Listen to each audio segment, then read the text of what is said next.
MP में उपचुनाव का काउंटडाउन शुरू हो चुका है, लेकिन काउंटडाउन शुरू होने के बाद घमासान भी शुरू हो चुका है, और वो भी काय के नाम पर, टिकट के नाम पर कि कौन बनेगा उम्मीदवार। इसी बात को लेकर है तकरार दोनों पार्टियों में, और कांग्रेस में तो चली रही थी, अब बीजेपी में भी दिखने लगी है। और सबसे ज्यादा आपको बता दूं कि 3 विधानसभा और 1 लोकसभा सीट पर चुनाव होना है, यानी खंडवा पर चुनाव होना है, खंडवा सीट के लिए चुनाव होना है। तो खंडवा सीट पर फंस गया है पेंच।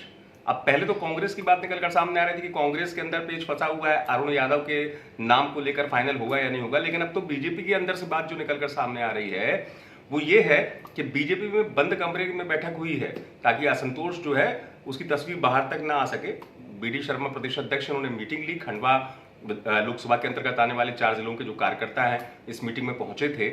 यहाँ हर्ष सिंह चौहान जो सबसे बड़े दावेदार माने जा रहे हैं, नंद कुमार चौहान के पुत्र वो, और अर्चना चिटनिस जो दूसरी दावेदार मानी जा रही है, सशक्त दावेदार खंडवा लोकसभा सीट से बीजेपी की तरफ से, वो भी पहुंची हुई थी। कार्यकर्ता भी पहुंचे हुए थे। बंद कमरे में बैठक कर ली गई क्योंकि असंतोष वहां पे भी है, और अगर सब कुछ ठीक होता तो खंडवा सीट पर अभी तक तो बीजेपी की तरफ से नाम डिक्लेयर भी हो जाता।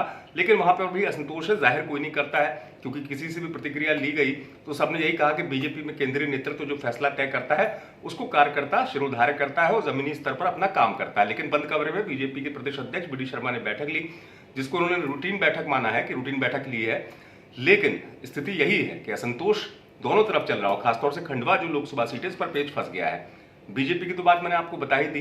कांग्रेस में पहले से हाल आपको पता है कि अरुण यादव को दिल्ली जाना पड़ा। अरुण यादव ने दिल्ली में कमलनाथ और मुकुल वासनिक जो प्रभारी है मध्य प्रदेश के कांग्रेस के, उनसे मुलाकात की और अपनी उम्मीद भी जता दी है कि वो जो है पूरी तरीके से आशान्वित हैं खंडवा से लोकसभा टिकट मिलने को लेकर। लेकिन खंडवा में पेच ऐसा फंसा कि कांग्रेस के बागी जो निर्दलीय तौर पर विधायक चुनाव जीते थे, सुरेंद्र सिंह शेरा, उन्होंने अपनी पत्नी के लिए दावा ठोक दिया। उन्होंने कह दिया था कि भाई अभी कहाँ अरुण यादव का नाम फाइनल हो गया है, उन्होंने अपनी दावेदारी ठोक दी। तो कांग्रेस में तो बयानबाजी, गुटबाजी, वो कलह की स्थिति चल रही थी। लेकिन अब क्योंकि बीजेपी की बात भी निकलकर सामने आ गई कि बीजेपी में भी सब कुछ ठीक नहीं है, बीजेपी में भी अंदर बैठक करनी पड़ रही है, समझाना पड़ रहा है, क्योंकि यहाँ पर वैसे तो हर्ष सिंह चौहान का नाम लगभग तय माना जा रहा है, लेकिन अर्चना चिटनिस पार्टी की पुरानी चेहरे हैं और उनकी दावेदारी के बाद फिर यहाँ पर भी पार्टी जो है घमासान जैसी स्थिति नजर आ रही है।